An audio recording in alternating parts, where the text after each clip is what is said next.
Hello friends, so last week we started the book review of this all-time bestseller, The Millionaire Real Estate Investor. So last week we talked about your mindset, how to change your mindset, and anyone can do it. So this week, let's continue down that path. So this week we'll explore the myth understandings that's revealed by this book.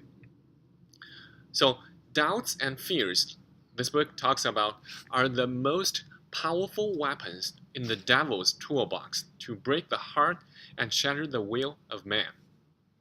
This is the old fable that's shared by Gary Keller. So what the fable is telling us is, don't underestimate the power of doubt to keep you from becoming your best. These feelings are subtle yet very powerful. Everyone who intends to become financially wealthy will deal with them sooner or later. That's what often happens in the world of investing. People doubt their abilities and possibilities. They simply don't believe that they can really be the investors or that investing can help them reach financial freedom.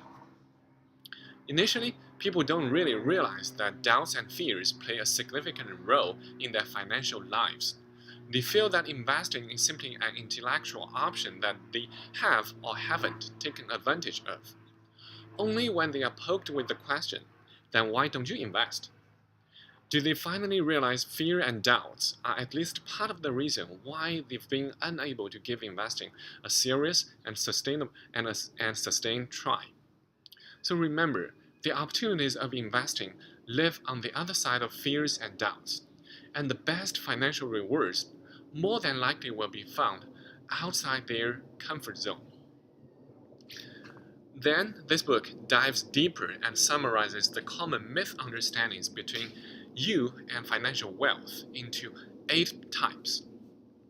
Further, they have categorized the 8 misunderstandings into 2 types.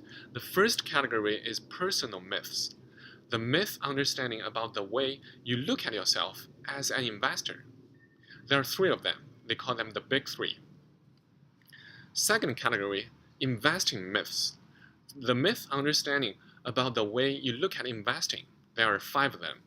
So today we'll talk about the myth understandings that fall under the first category this week, and we'll talk about the other category next week. So they call it the big 3, myth understandings about the way you look at yourself as an investor. So personal myth number 1, I don't need to be an investor. My job will take care of my financial wealth. Well, the truth is, yes, you do need to be an investor. Your job is not your financial wealth. Let's dive down deep into the reasoning. So it is almost epidemic how many people think they don't need to be an investor. Usually this happens because they believe consciously or unconsciously that the path to financial wealth is through one's job. However, in the context of this book, financial wealth is about having enough unearned income to finance your life mission without the need to work. From this point of view, your current job and savings plan won't be nearly enough to build true financial wealth. Second, the shocking truth is that only a tiny percentage of people, this book says less than 1%, but I think that number is still very optimistic, make enough income from their jobs to become financially wealthy. These people are usually highly paid athletes, actors, musicians, and executives. The extraordinary compensation that these people receive is so large that they could easily live off a fraction of their income, invest the rest, and achieve financial wealth even at the modest rate of return.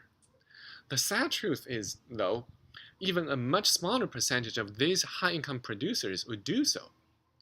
How many times have you heard the story about athletes, actors, musicians, and business people filing for bankruptcy?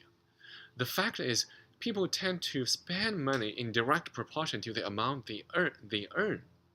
And the more money they make, the more confident they tend to be about their financial future. Prosperity provides a false sense of security. They are more likely to overspend and underinvest. So in this book, Gary encourages people to look at your job differently. Your job is the avenue where you earn your initial investment capital, and a good portion of your wages must be dedicated to building up your investment stake. And also, Gary wants you to wake up in the morning telling yourself, I am an investor. I am building financial wealth. Today is the day I could find an opportunity and make a deal. That's personal myth 1. Now let's talk about personal myth 2.